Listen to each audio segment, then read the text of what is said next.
joining from the other corner. Let me put my presentation on. Sorry, I'm a bit clumsy when it comes to technology, so pardon me for that. Is it okay, I guess? Perfect. It looks good. Yeah.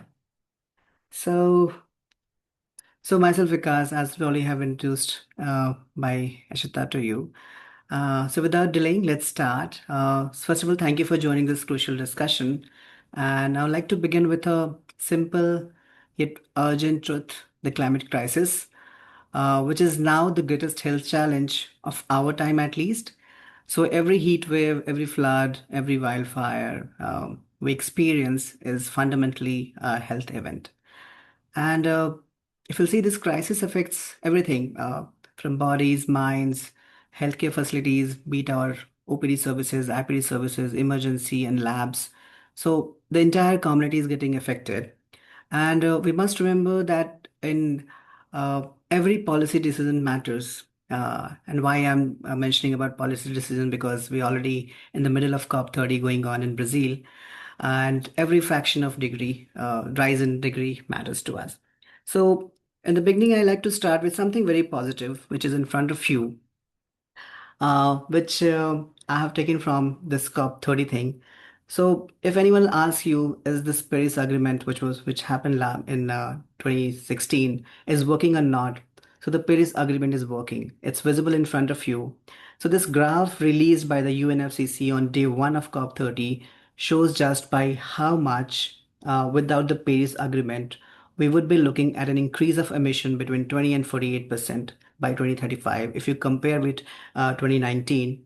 So with Paris in place and the 113 new climate plans that have been submitted in the leap of COP30, you can see that 12% of reduction of emission in the next 10 years. So if again I'm emphasizing, if anyone ever ask you or tell you that Paris Agreement has not made a difference or climate summits are useless, show them this picture. So, and also like to share that on this COP30 and on the occasion of Health Day, they have declared code blue for our planet, and the health community from the world is declaring a code blue for our planet. So now the health climate crisis is a health crisis, and we are here to receive our collective response. So now let's see how this global crisis, which is accelerating the risk and leading towards key vulnerabilities, are shaping up with the rising temperature, extreme weather events, and shifting disease patterns. So in this last 30, 40 years, there's a lot of epidemiological shift and drift happening because of these changes, be it climatic changes, be it immunological changes inside our human body. So, if you have to see the global climate crisis and economic toll, uh, to understand this urgency, we must look at the data. So, we are living in the hottest period ever recorded. So, last year, 2024, which broke the record of last 175 years of temperature, and alarmingly, the WHO European region, which is warming at roughly twice the global average. So the climate inaction is already imposing devastating economic tolls. So last year, heat exposure globally erased approximately 639 billion labor hours, and that translates to a massive 1.09 trillion USD, and that is a potential income loss. And this is not just an environment cost, it is a human and economic shock that hits the poorest and most vulnerable in the hardest. So let's see the cost of inaction versus action. The choice is stark, but the good news is that we know the solution, we know the response, how to mitigate, how to adopt. But phasing out fossil fuel is the greatest public health opportunity of our time, at least. And we all know that ending this fossil fuel dependence could prevent up to 1.6 million premature deaths annually just by cutting pollution. So there was a report published in a publication called Born Too Soon by WHO, and they have shared that approximately 90% of premature deliveries happening in low median income countries are because of this air pollution. So, and these premature deliveries contribute maximum to under 5 mortality because they capture different opportunistic infection because of their premature body organs. So I just shared that furthermore, these actions is going to have a massive financial opportunity for us. It could raise 4.4 trillion in government revenues by ending wasteful subsidies.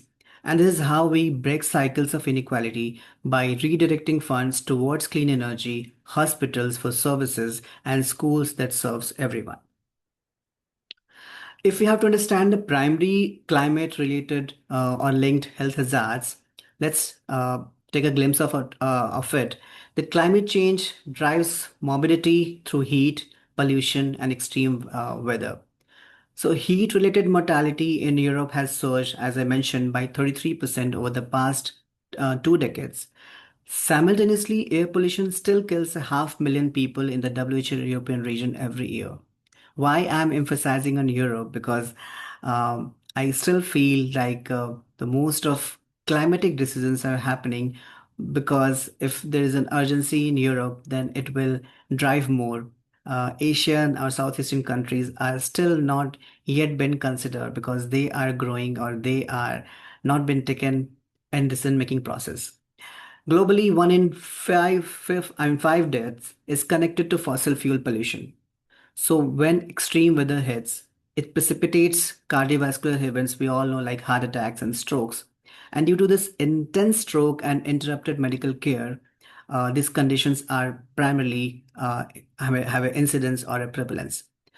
Simultaneously, droughts, meanwhile, devastate livelihood, leading directly to malnutrition. And we all know the leading cause of death in under 5 children is malnutrition because, again, these children are predisposed to have conditions like pneumonia, diarrhea, and under 5 mortality, 80% contribution is coming from pneumonia and diarrhea. Uh, Then climate change harms every stage of life. As we can see in the table, that the harm from fossil fuel pollution and climate change starts at conception. Conception when a partner or a couple start planning a family for them. So there is no safe level of exposure. The prenatal exposure is linked to miscarriages and congenital defect. In adolescent, it leads to different kind of cancers and neurological deficits. In adulthood, 52% of fossil fuel related mortality stems from cardiometabolic disease. So we are dealing with a toxic legacy that never ends, and contamination can persist for generation. I can give an example. In 1984 in India, there was a Bhopal gas tragedy. Though immediately in days, in weeks, or in months, only 4,000 people died, but the families who were affected still are bearing the mortality and morbidity of that gas exposure. So our efforts must reflect this life cycle of harm to stop. Now, let's try to understand the infectious disease vectors on the move. So, beyond direct heat and pollution, climate change is reshaping disease geography. For example, these rising temperatures are expanding vector habitats. In past, we haven't seen mosquitoes in Iceland, but for the first time, projections suggested an additional 4.7 billion people could be at risk of malaria or dengue by 2070. So this expansion, coupled with critical funding cuts, risk triggering the deadliest resurgence of malaria ever seen, threatening nearly 1 million lives by 2030. Yeah. So uh, this climate change impacts don't fall evenly for everyone. This climate change is a crisis of inequity and inequality. So, older adults, the elderly ones, women, children, pregnant women, adults, and girls and boys face the highest risk. So, critically, public discussion often overlooks non communicable diseases. Why? Because we were primarily for last few decades we're focusing on infectious diseases, and we were mainly focusing on vaccine preventable diseases. Though I must say we have achieved a respectable figure to prevent mortality and morbidity because of infectious diseases, because of the vaccine industry. But now we need to focus on non-communicable diseases, which accounts for 71% of global deaths, that are severely aggravated during the disaster, be it excessive of rain, be it excessive of cold, be it excessive of drought. And we also know that adaptation studies really consider key populations like migrants, minorities, or persons with disabilities. And equity must be the backbone of all climate health responses, discussions on the table, behind the curtain, off the curtain. So now let's try to understand the system strain and shift to anticipatory action. So these unprecedented strains on health system, they have a different kind of impact. Like our health system are under immense pressure. They used to face dual pressure, especially during the climatic extreme condition. So these climate hazards cause surging patient demand, especially when it comes to conditions like heat stroke, trauma, vector-borne disease outbreaks, etc.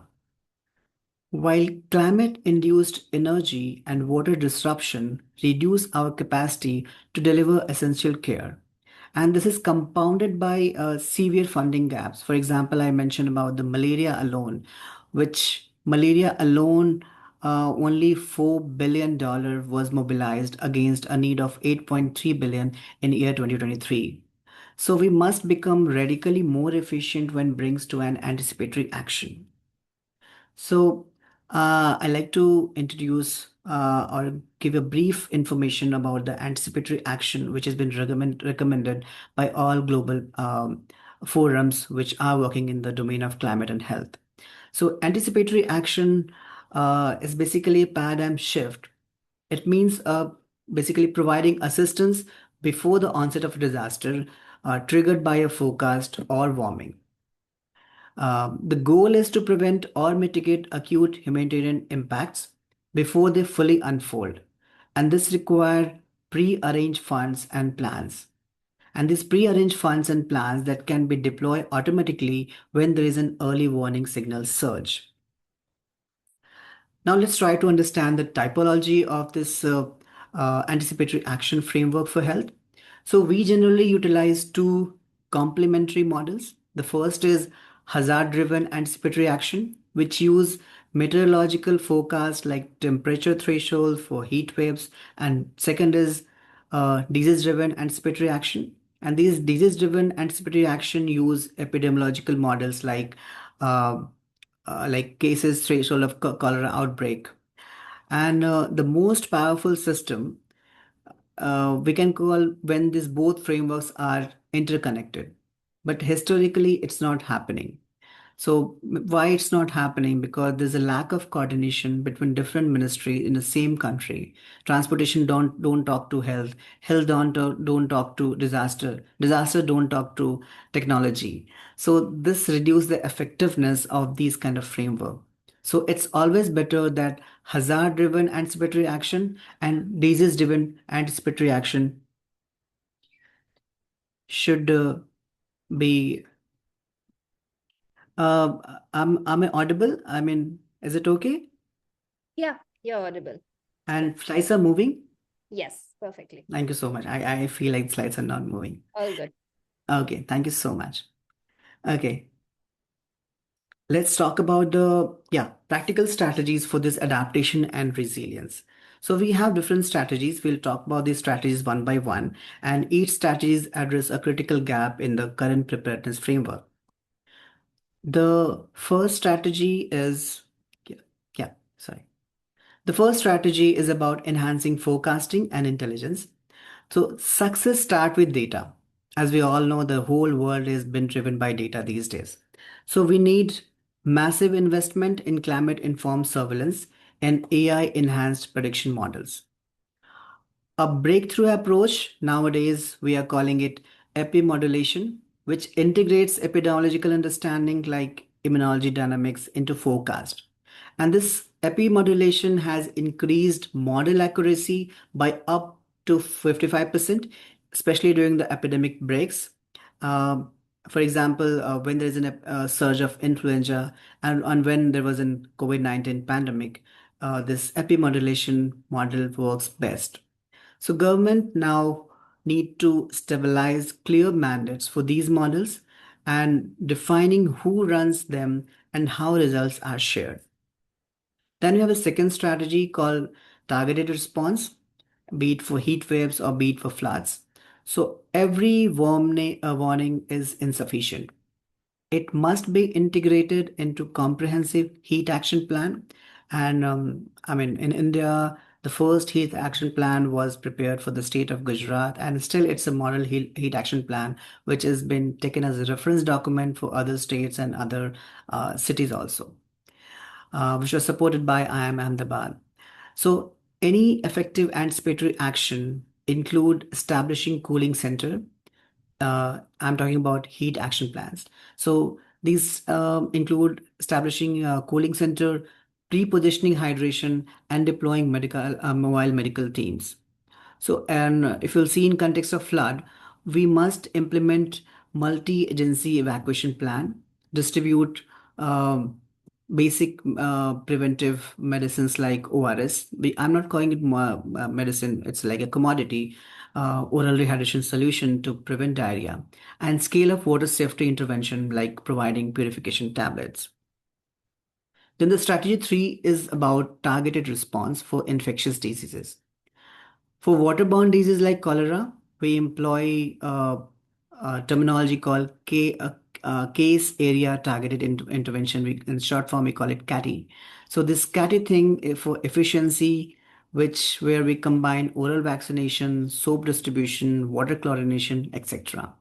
And for vector-borne disease like dengue, malaria, chikungunya, we use climate-enabled forecast to apply targeted vector control, measures like larviciding, spraying, and we also must leverage genomic sequencing to identify drug resistant variant. And it's very much these days getting practiced in European countries, the genomic sequencing thing.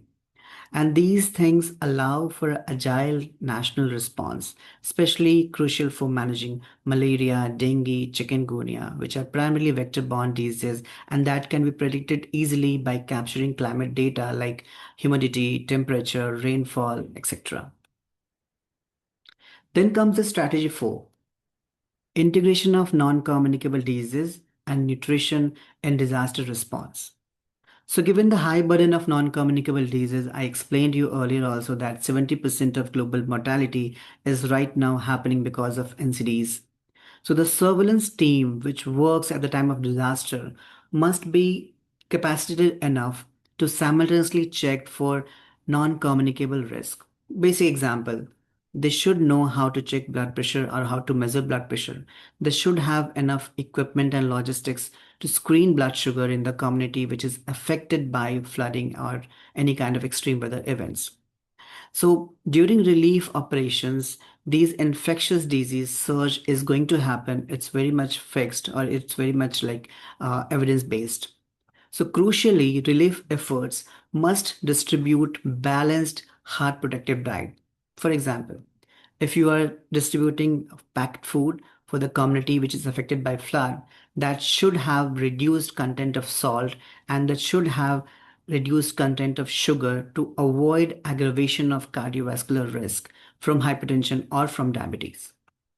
Similarly, during draw response, when there is a scarcity of rainfall for an year, the health system needs surge capacity to initiate proactive community screening to identify malnourished children early. As I mentioned earlier, also, malnourishment is an undercurrent reason for maximum child mortality under 5 especially because malnourished children are prone to capture or catch different kind of diseases because of their low immunity. Then comes the strategy 5, building long-term capacity and institutional resilience. So ultimately what we need a institution which has muscles and where and I still say we don't have institution which have that kind of capacity. It's time to build our institutions or to build muscle for them. This means increasing cross-sectoral collaboration, integrating anticipatory action into existing national adaptation plan.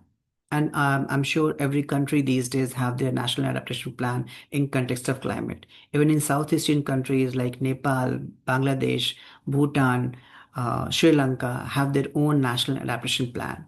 But these national adaptation plan should be locally driven. They should not be guided by any global guidelines and or global framework. They should have a local framework leveraging existing social protection schemes, foundational investment in resilient building environment. They should also have, uh, take care of the health facilities that they should be resilient enough to overcome flood barriers or overcome extreme heat events. Because if in extreme of conditions, our health facilities are not functional, imagine where the community can go to avail services or avail medicines, be it treatment, be it minor OT, be it major OT. So finally, I will say we must conduct frequent event-based simulation and drill to test and refine our anticipatory action framework. And here comes the technology role. So technology partners can help us or help health department in terms of creating some simulation drill to test and refine their frameworks. So, uh, the cost of inaction. Resilient path forward is that we need an very much collaborated cross-sectoral coordination with a kind of political, I will say, commitment, be it at a village level, be it at district level, be it at state level, and be it at national level.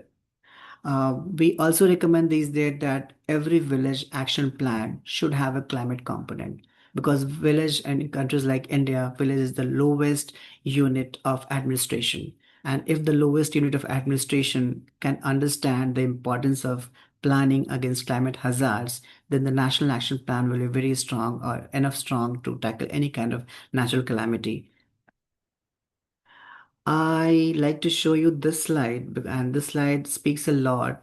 And these numbers, I'm sure, are going to uh, make you think about how exactly climate pandemic is among us, but we are not thinking about it. We think we suffered from COVID. Now we thought the pandemic has gone. But if you see the numbers here in terms of death mortality, the 20% of global deaths are linked to fossil fuel.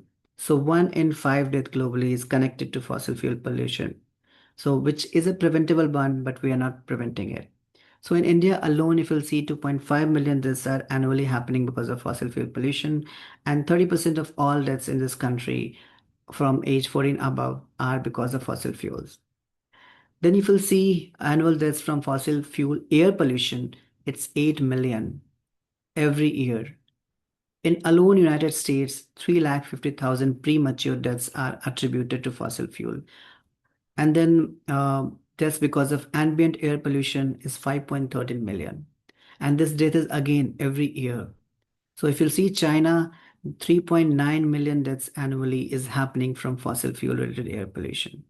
So this is equivalent to a catastrophic pandemic, which is still existing among us, but we are not talking about it or not taking it as a pandemic. And we have all preventable solutions for it.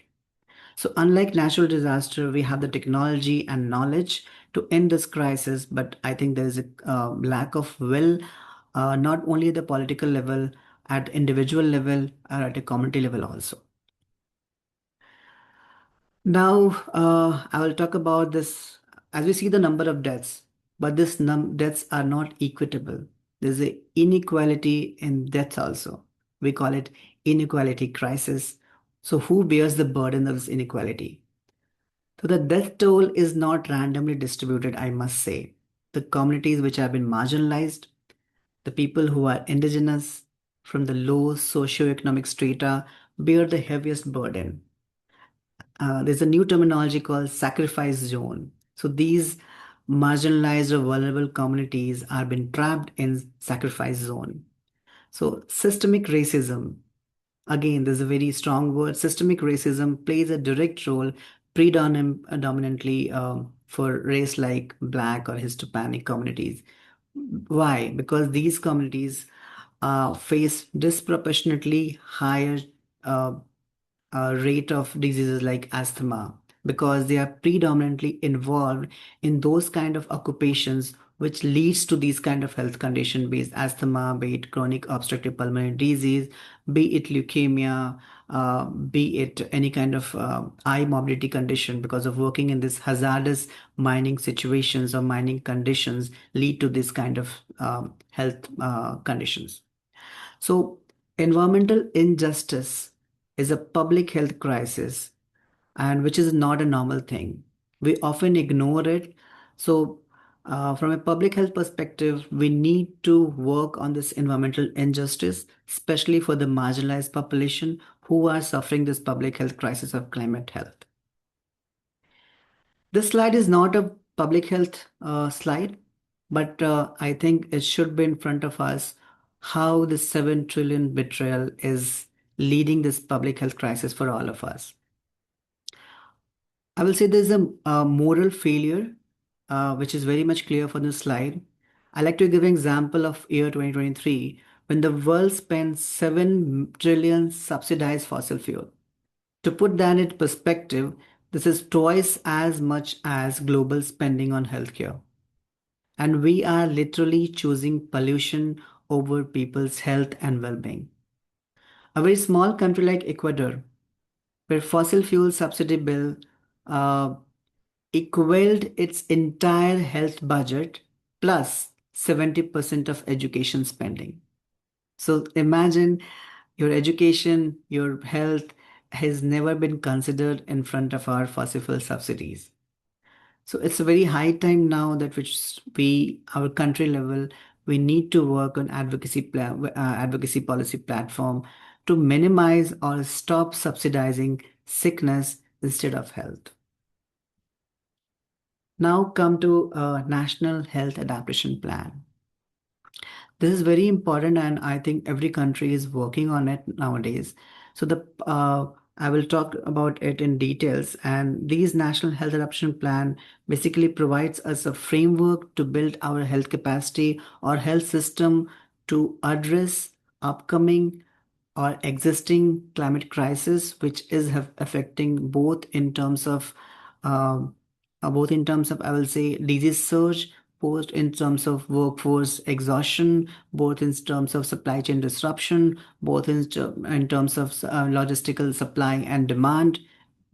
So let's see how this, uh, I mean, this thing, health adaptation plans are been is necessary for us.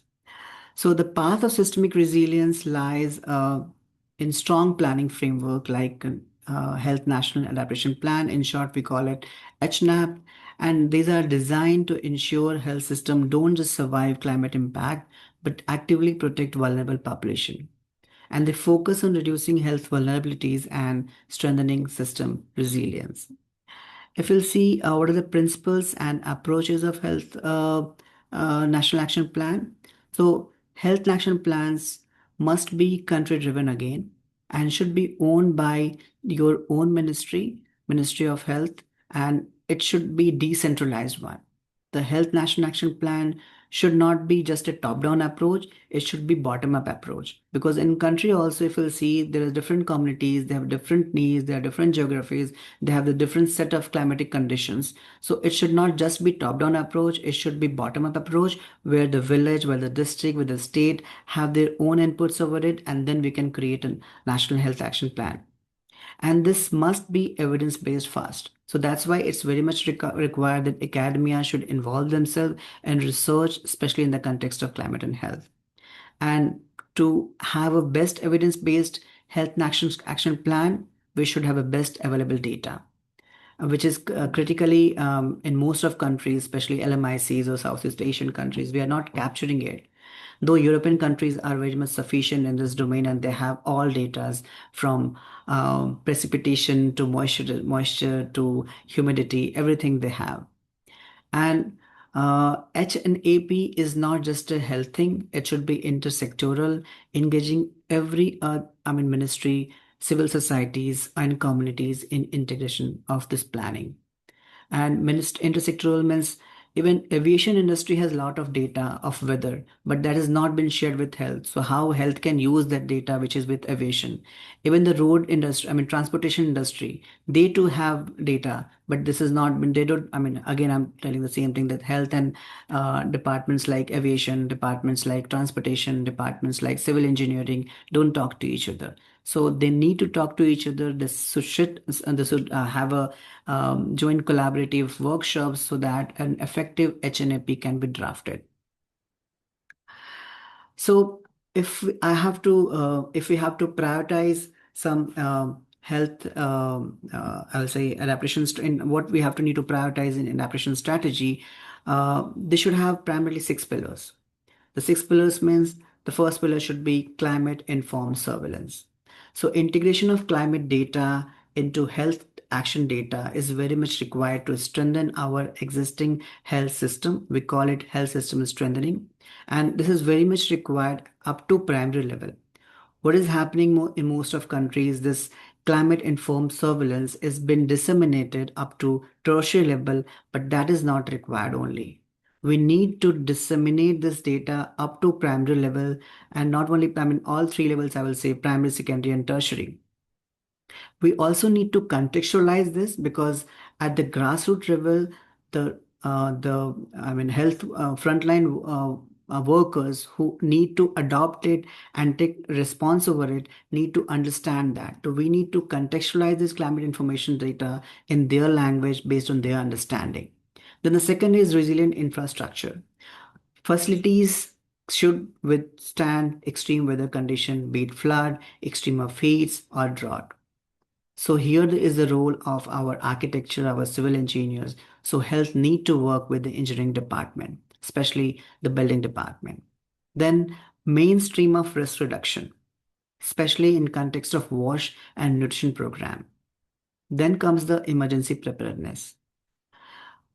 Healthcare workers in collaboration with other departments should have the protocol or the guidelines in terms of emergency preparedness, what to do when to do what. Workforce investment. We need, I mean, there should be a task sharing or task shifting workforce, especially when there's a time of extreme weather events. And last, research and evidence, as it's very much lacking in LMIC's countries, though developed countries have their research and evidence protocols or research and evidence department, especially in context of climate and health. But LMICs, where the climatic conditions, where the need is different, where the resources are scarce, they need to establish their own research and evidence to address climate, to address or to plan climate and health thing. Then comes action planning from strategy to implementation. If we'll see the strategy without implementation is just wishful thinking. So all this COP till 30 is mostly about strategy, and now it's time for implementation. We have enough of evidences in front of us to work on that, to adopt or to integrate in our ongoing policy planning execution. We must move to concrete action planning, defining specific actions, allocating resources, and securing funding for that for sure. And building across national and local levels. I am, as I said earlier, also building capacity of healthcare workforce at tertiary level is not sufficient to address the challenges. We need to give this capacity up to a village level, up to a community level, where the first responder is community or the first responder is frontline healthcare worker.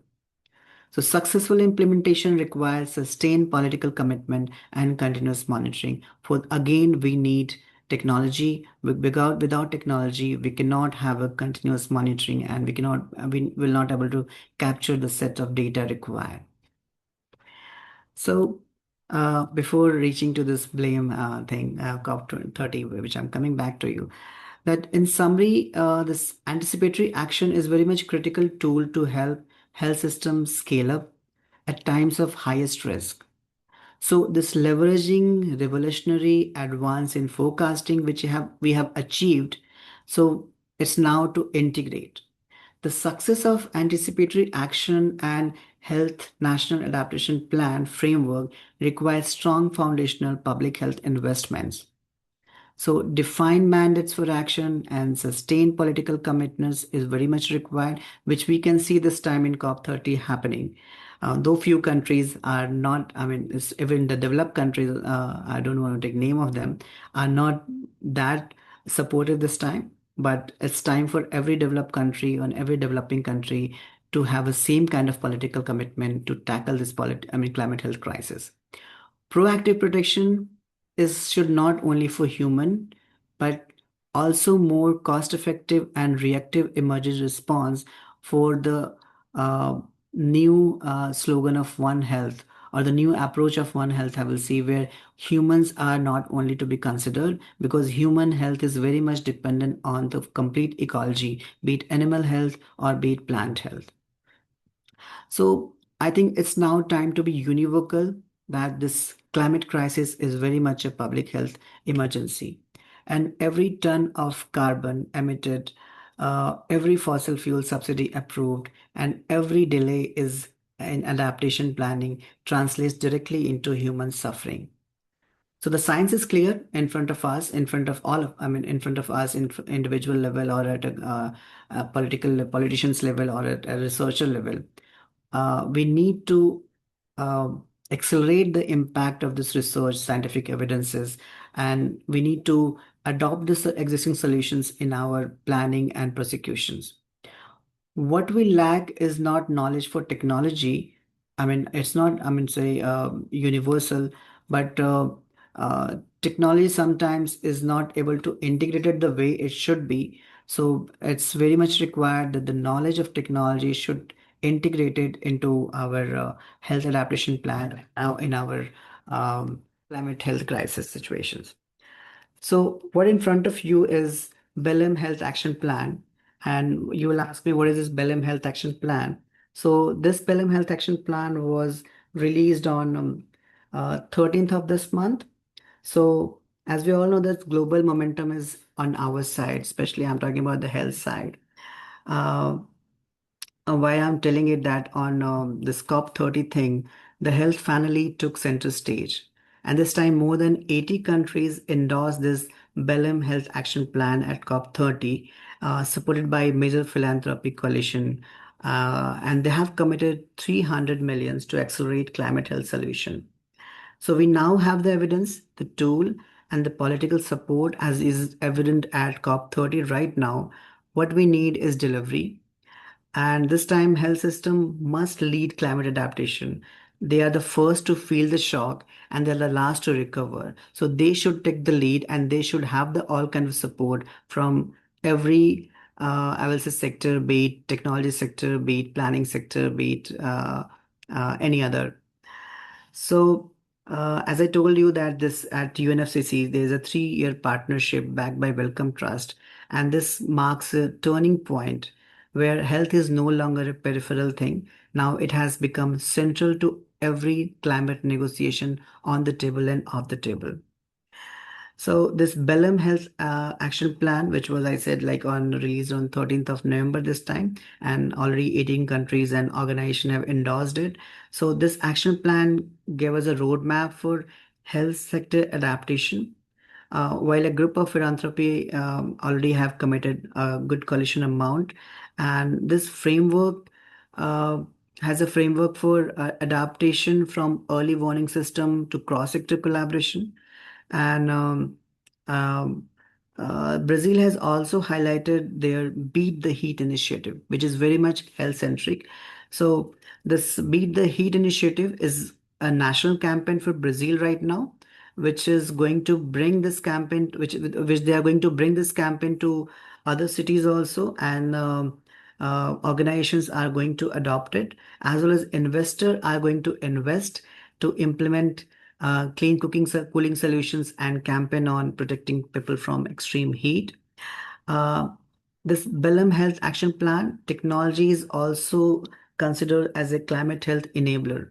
So this action plan equipping health workers with tool to respond to climate impact, and they're also going to use AI powered technology to bring precision as well as speed to frontline care. Then this time, as we can see that from COP28 only, there's a political signals are getting strong in context of climate and health declaration. When COP28 also, the declaration was endorsement by 150 countries, and that set the stage for COP30. And now, since there's a lot of political commitment for climate and health, but now it's time to translate it into action. Uh, Even the global leadership is moving, I will say, because this EU 2040 climate target and China new NDC shows ambitions and health co-benefit. Example, China 30% air quality improvement from coal phase out is going to benefit the world for sure. And again, China sets different kind of examples like China's adaptation plan and forest restoration efforts have shown national strategic which can protect life. And I will say countries like China, if can adopt it on this scale, other LMICs or other developed countries can also work in this way. So last but not the least, I can say that emergency we can no longer ignore is climate crisis, and this climate crisis is a public health emergency, and this public health emergency is a kind of pandemic which is among us, and we are ignoring it, which should be not. Now over to all of you. If you have any questions, any thing to share with us, we are happy to listen to all of you. Thank you so much, Vikas. I think that was extremely insightful and detailed, and we all got to learn a lot. There are a couple of questions in the chat, but given that we're not too many people, I was wondering if everyone who's put questions in the chat, would you prefer to just unmute and ask them yourselves? Yeah, definitely, definitely. Yeah. Yeah. Uh, Paula, would you like to go first? And we'll just go in the order in which the questions have been added. Sure. Hi, thank you for that great presentation. I appreciate it. My name is Paula Miller, and I have a master's in public health and interested in getting more in the climate space. Mike, I actually asked my question pretty early, and I think you covered a lot of it. But my question was to talk more about the exact pathway and linkage at the increase of non-communicable diseases and climate. Later in the presentation, you did talk about NCDs during response and how provide medical responders need to have a background in that and checking screening for blood pressures and all. But in the planning and before disaster response, can you talk about the pathway of climate and NCD increase?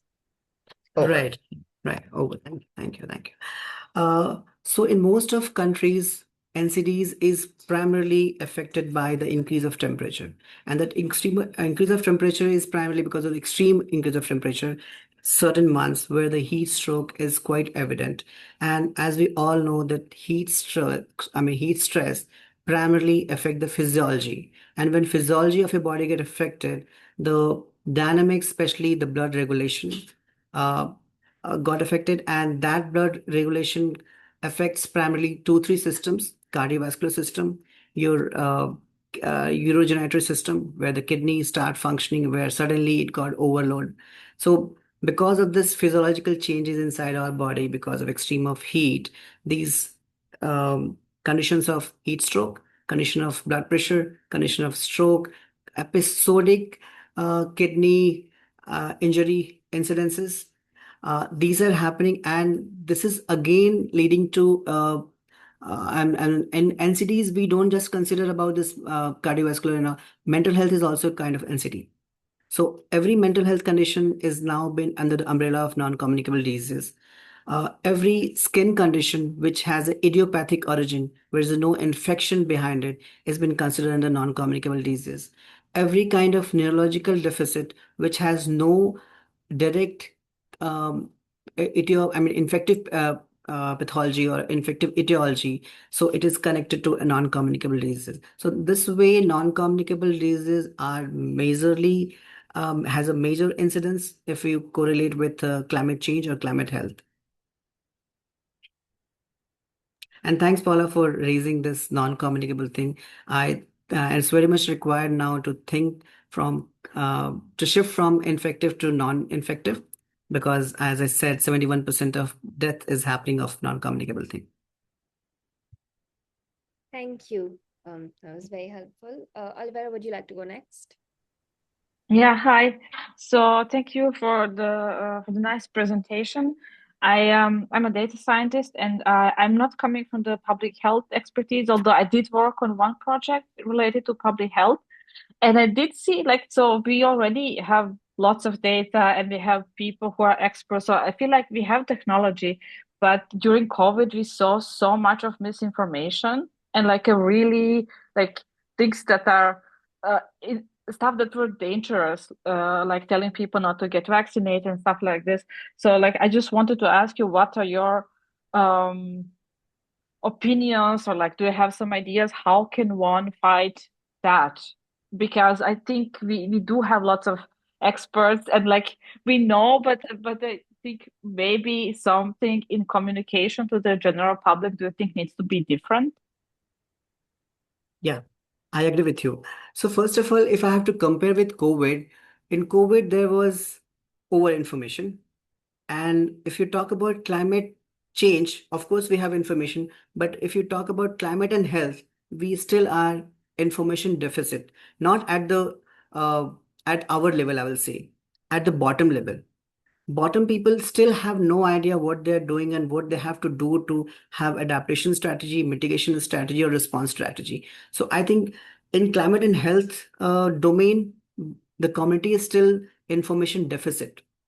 Though in COVID it was not. COVID was flooded with misinformation and all.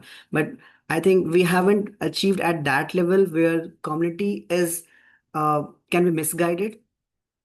From my perspective, I have to see first community have a bit of sensitization that how climate is changing and how it is affecting them. Like, for example, a pregnant woman, she has no idea if she has conceived what times she has to go out because she can have a fetal distress. And then if she's suffering from a prolonged fetal distress, she's going to have a premature delivery. And if there's a premature delivery, 50% chance country like LMIC would have kind of equipments or facilities equipped with sophisticated instrument that baby will survive. So I think first in countries we need to spread the information till the last mile, which I find still deficient. When it will be at the last mile, then comes the question of misinformation. In context of climate, I do agree that COVID, we all suffered from kind of misinformation about be it vaccine, be it symptoms, be it death or what. Yeah, thank you. Thank you.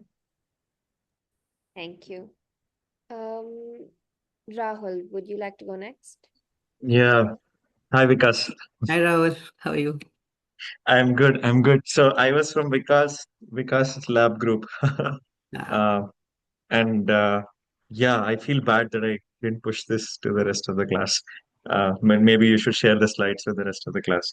I was just having a reflection. It's not a question to you because you mentioned about the subsidies, about 7 trillion, but subsidies are given both to fossil fuel companies but also to consumers. So maybe worth looking at the actual cut, because if it's a consumer related subsidy, then that's just supporting the citizens, right? So yeah, that's one thing, but that's a reflection, probably not a question to you exactly. To the reflection when you are going through the slides. I do have one question though, just what Olivera just asked about misinformation. um, One of the challenges, and I speak about like India as an example, but it's true in South Asia and other countries as well, is like oftentimes, mostly non-communicable diseases, there is high correlation with genetics and a lot of other factors, right? Like lack of access to nutritious food at different stages of the life, and so on, right? And pollution, and you already mentioned a bunch of it. Additionally, one thing that climate change is actually driving is higher usage of pesticide and stuff. Um, because you need to get the yield for either for export purposes or for industry and so on, right? So there's also higher usage of pesticide and other that could also be leading to some of the health crisis and so on. So there are so many factors at play. Um, Obviously, there are scientific ways of like distributing weightage to each of these factors, right? Like genetics and so on. How do how can like this be communicated to last mile? Because there is also information about uh, all these correlations between multiple diseases, all these other external factors that are at play, and common citizens, even people who may be slightly well off, it's very hard for anyone to control all of this. So, how can we actually think about sending this to the last mile? Because I feel it's a major challenge. Right, right. So every country has a first lowest administrative unit. So I mean, I can give an example of India. We know that lowest administrative unit is Panchayat, and Panchayat have a fund called GPDP, Gram Panchayat Development Fund. They have this kind of funding to raise awareness. So I think for country like India, where the last mile person is not aware about this, for example, the pesticide thing, he's growing as well as consuming. But the family itself don't know just because it's her bread and his their bread and butter. They're putting lots of pesticides, then consuming and selling on. So at that level, if at the village level, it's if we have a kind of orientation, okay, what you are cultivating is poisonous not just for you, for the others also. For example, Sikkim, how Sikkim become pesticide free? Because there must be a kind of grassroots movement had been started. So similar at a lowest administrative level, I mean, India, I can example a village. If this kind of initiative got integrated into GPDP kind of platforms, where they have funding for communication and awareness generation, I think it can be achieved. Similarly, use of plastics. As we know, plastics are not going to be dissolved if you're putting in a waste field also. And as in the hydrocarbons which are coming out and they are carcinogenic, not for everyone, especially for the who are living in the perimeter of 10 kilometers or 15 kilometers. So they should be aware about how to consume lesser plastic and more dependent on a reversible thing like which can be degenerated. I also actually just want to chip in here. I Sure. think for something like the pesticides example that you gave, a lot of the problems are a little bit more systemic. One is that there's no knowledge and awareness of what it's doing and the health effects of it, but also two is that after a certain point, that is the only way to get enough yield to make enough money. So if you suddenly switch up the way that you farm a certain land, you're not going to be able to make the same amount of money. So a larger shift, I think, needs to happen to integrate all of these concerns into the broader economic model of India. Because if you tell a farmer, don't use pesticides, they'll be like, okay, but I'm not going to make as much money.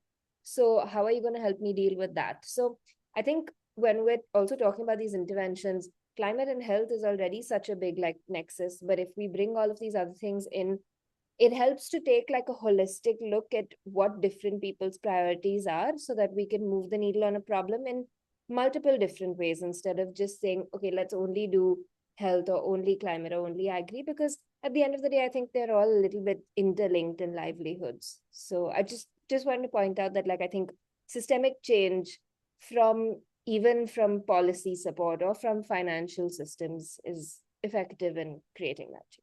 Yeah, yeah, Shita, you're very right. So when we started conceptualizing the idea of climate resilient health facilities, we, of course, health cannot alone do it.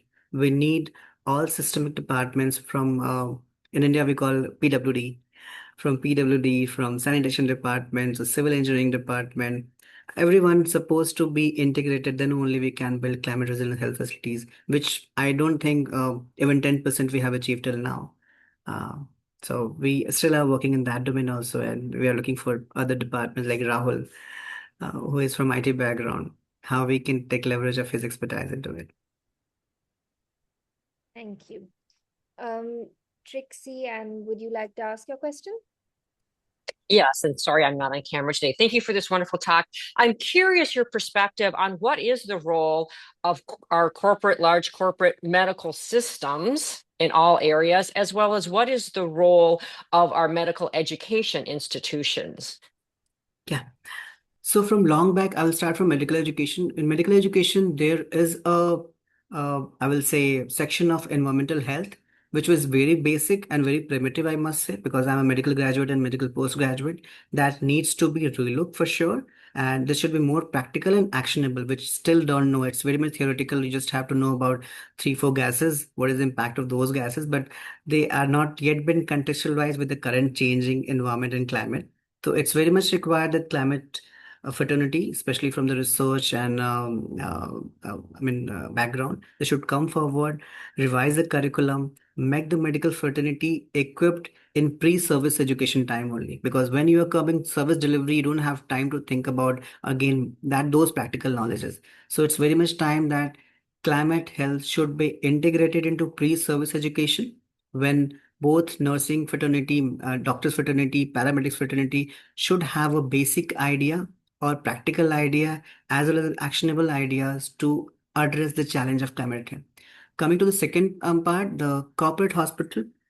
Uh, Corporates are not yet been sensitized. They are using it as an opportunity. As much as rise of cancer because of climate change, it's an opportunity for them. What we can do in country like India and what they have started right now, it's a again very I will say hypocritic kind of initiative they have started called CSR Fund, Corporate Social Responsibility Fund. So on the one end, they are serving services for all non-communicable, and as we all know, every one in death in five is because of pollution. And on the other side, they are going in the community and raising, creating kind of awareness with their CSR funds. Again, I mean, for the sake of climate and health. But with changing time, with greater regulations and policy, we can regulate this corporates, especially with the help of their CSR funds, to work in this domain. And it's evident in India, at least, I can say bigger corporate hospitals like Medanta, Fortis, and Max are coming out with the CSR money and creating some kind of awareness in the community. But in their own practice, they are not yet. We need kind of regulations and advocacy policy for them.